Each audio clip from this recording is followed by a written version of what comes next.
ketentuan yang dikecualikan di pasal 17. Ijazah, bahkan juga skripsi, itu adalah tidak termasuk pasal-pasal yang dikecualikan. Bahkan sama sekali di luar Undang-Undang Perlindungan Data Pribadi nomor 27 tahun 2022 yang saya juga termasuk ikut merancangnya. Jadi kami akan dibodohi. Mohon maaf, saya saja yang pernah di DPR saja akan berusaha dibodohi dengan pemberlakuan undang-undang atau penyerahan undang-undang, apalagi masyarakat biasa.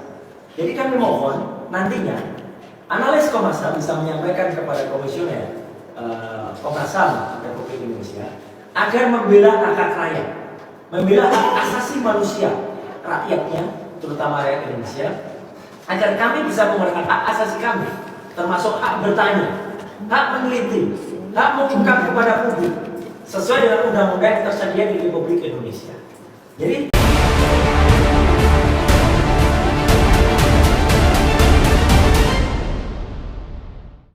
Ahmad Kozinudin, Rizal Fadilah, Roy Suryo, Tifa dan kawan-kawannya hari ini mereka mendatangi Komnas HAM dan mengadu ke Komnas HAM kalau Pak Jokowi itu katanya melanggar HAM. Dan mereka juga mengadukan kalau Pak Jokowi melakukan kriminalisasi terhadap mereka. Kok ada manusia seperti ini yang tinggal di Indonesia gitu? Mereka yang sudah menuduh ijazah Pak Jokowi palsu, sudah menuduh skripsi Pak Jokowi salah, palsu, keliru, dan giliran Pak Jokowi sebagai warga negara, sebagai masyarakat ingin membela diri dengan melaporkan mereka ke polisi biar pembuktiannya di pengadilan, biar pembuktiannya di ranah hukum. Kok mereka panik cari bantuan sana sini, cari perlindungan sana sini, terus mereka sekarang berlagak sebagai korban. Come on, apa ini? Orkestra apa ini? Kerjaan mereka ini sepertinya bikin gaduh aja gitu loh. Siapa yang gak kesel lihat perilaku-perilaku seperti ini di Republik ini, teman-teman? Siapa yang gak kesel? Coba kalian komen di bawah ya. Siapa sih yang percaya orang-orang ini? agar membela hak rakyat, membela hak asasi manusia rakyatnya. Dak dikduk nih hatinya ya kempot. Panik nggak? Panik lah, masa enggak? Ya panik lah. Si Roy Suryo bersama CS-nya ya kan, mereka sama-sama bareng-bareng mendatangi Komnas HAM minta perlindungan, katanya ya berikan kami perlindungan terhadap suara rakyat. Tapi Anda itu sepihak, kamu minta perlindungan setelah Pak Jokowi membuat laporan ke polisi, ya kan? Tapi kamu tidak pernah memikirkan betapa sedihnya hati Pak Jokowi. Pak Jokowi sendiri juga telah menyampaikan, hati saya ini sebenarnya sedih setelah keluar dari Bareskrimnya untuk ditanya-tanya. Nah, sekarang kau salam waras. Nah, dan pada akhirnya rombongan Roy Suryo, Tifa dan Rismon ini melapor ke Komnas HAM. Ya, drama yang sangat menjijikkan kalau saya bilang ya.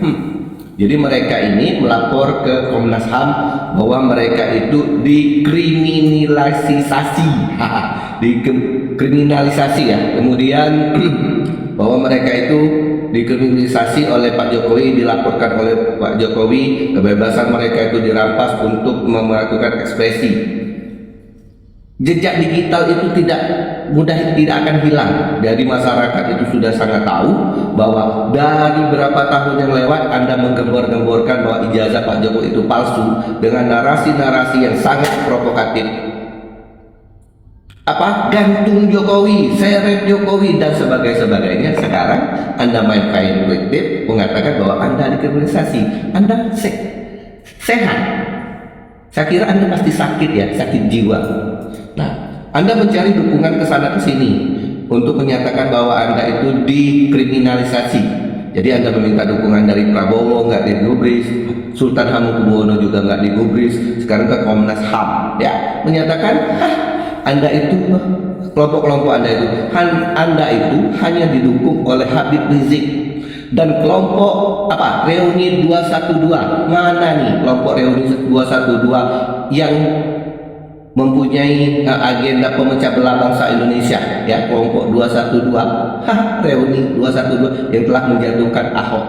Nah, kalau Ahok itu jatuh, itu karena dulu itu media sosial ini belum begitu banyak di masyarakat. Jadi gembar-gembor kesalahan-kesalahan yang Anda fitnahkan kepada Ahok itu tidak terungkap dengan jelas, karena masyarakat untuk mengakses itu hanya melalui media televisi, kemudian yang lainnya dari bisik-bisik. Kalau sekarang kan media sosial, platform-platform manapun menayangkan apa yang dikerjakan oleh pemecah belah bangsa ini. Jadi masyarakat sudah sangat cerdas sekali, sudah bisa melihat tingkah laku Anda, bagaimana provokasi Anda itu. Jadi kalau saya bilang itu sangat jijik sekali dengan drama yang Anda lakukan. Ingat nggak dulu si Rizwan itu dengan pastinya menyatakan 1000% bahwa ijazah Jokowi palsu. Kemudian si Riza Fadilah, ganteng Jokowi.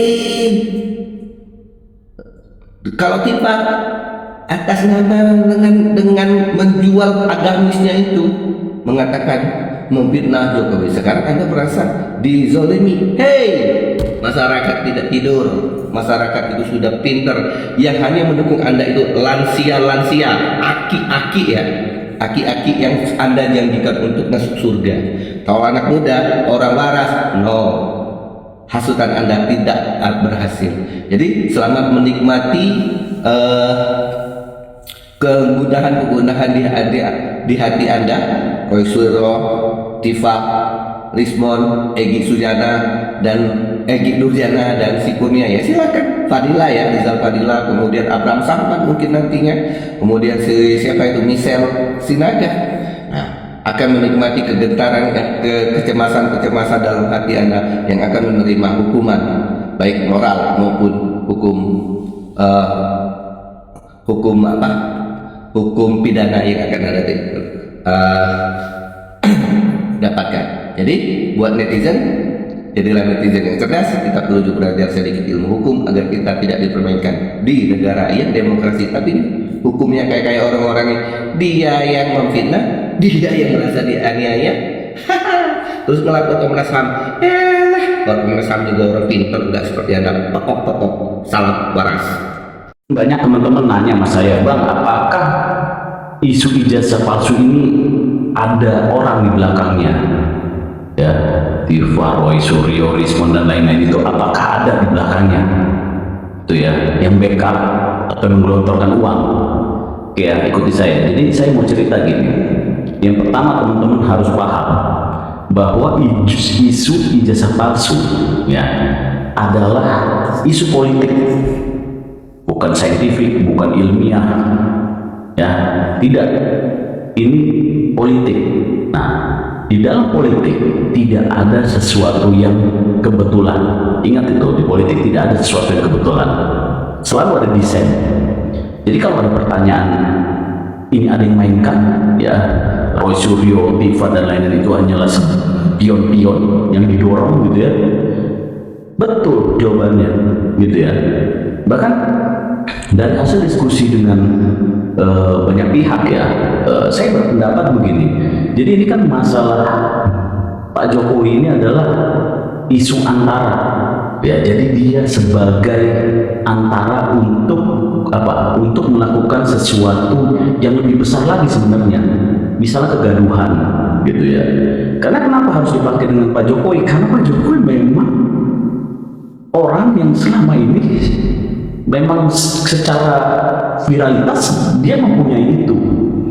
Nah, ketika lawan-lawan yang ingin membuat gaduh Indonesia, maka melalui Pak Jokowi lah ya ini bisa berjilid-jilid, bisa meledak, bisa viral. Bayangin loh, kita sudah hampir 3 bulan loh tanpa sadar viral tentang ijazah palsu ini di semua medsos. Tumbuh tokoh yang ngomong lagi Hercules nongol, kemudian anti Hercules, kemudian itu semua desain untuk kegaduhan. Lalu kegaduhan itu untuk apa?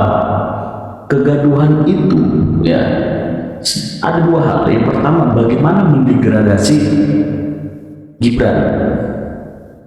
Ya, kedua adalah bagaimana menutupi isu-isu yang sebenarnya harusnya dia viral.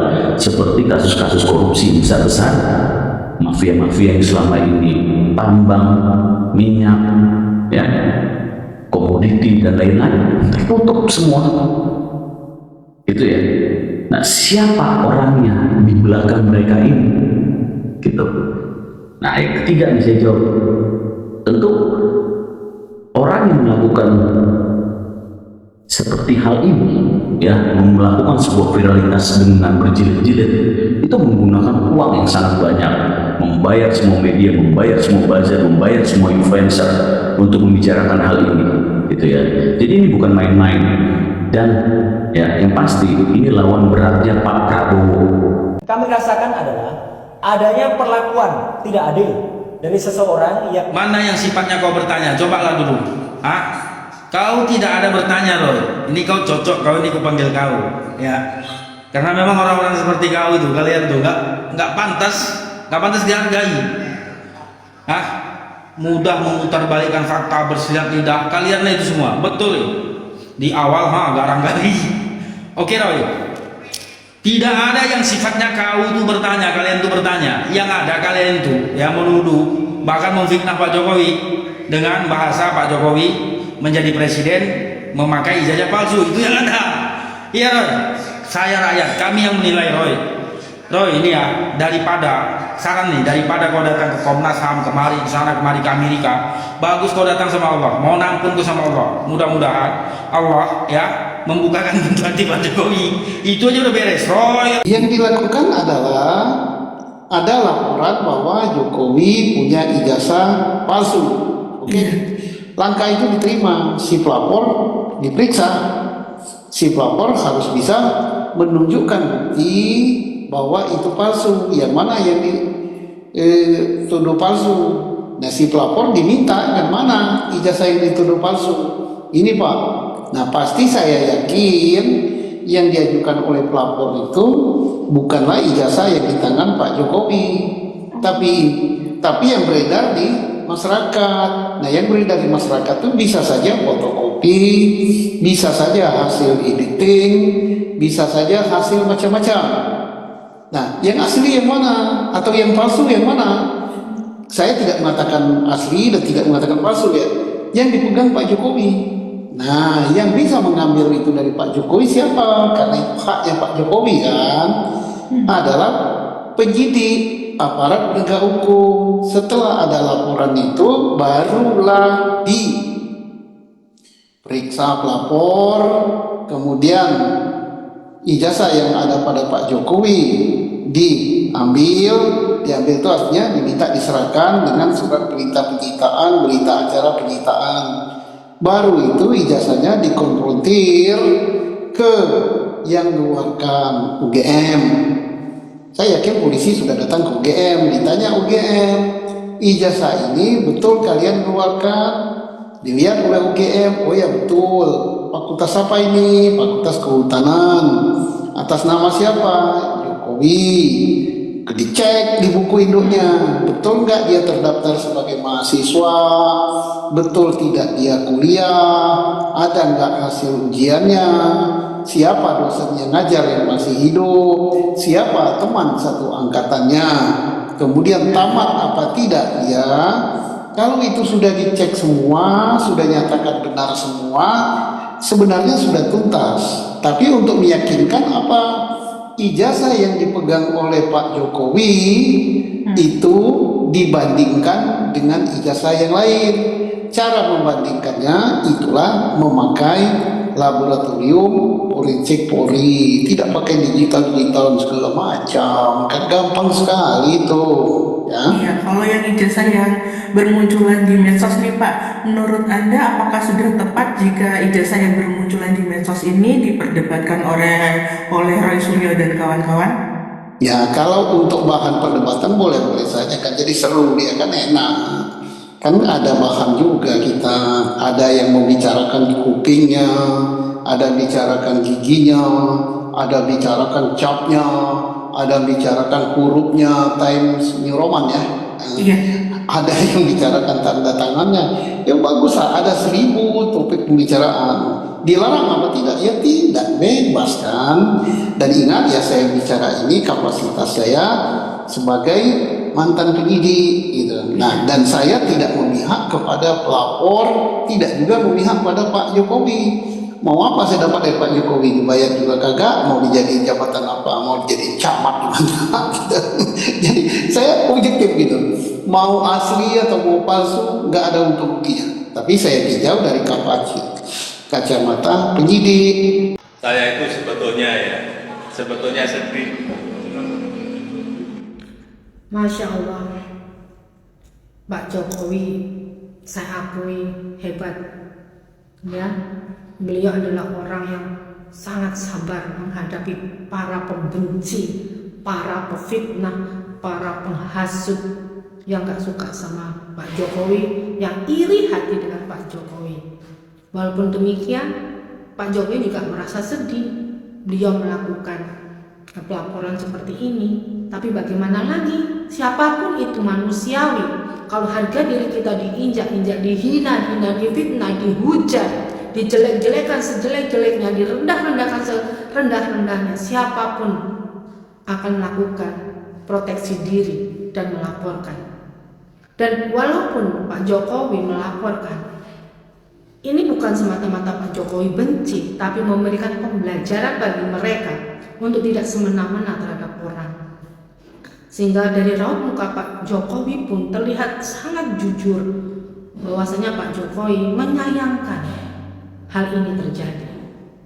Tapi kalau tidak melakukan hal itu, mereka akan menghujat siapapun yang dianggap mereka adalah yang tidak benar.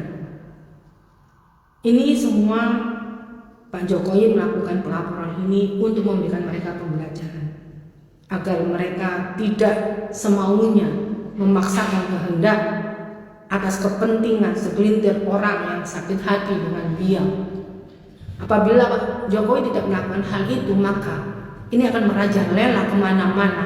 Siapapun bisa dihujat semaunya.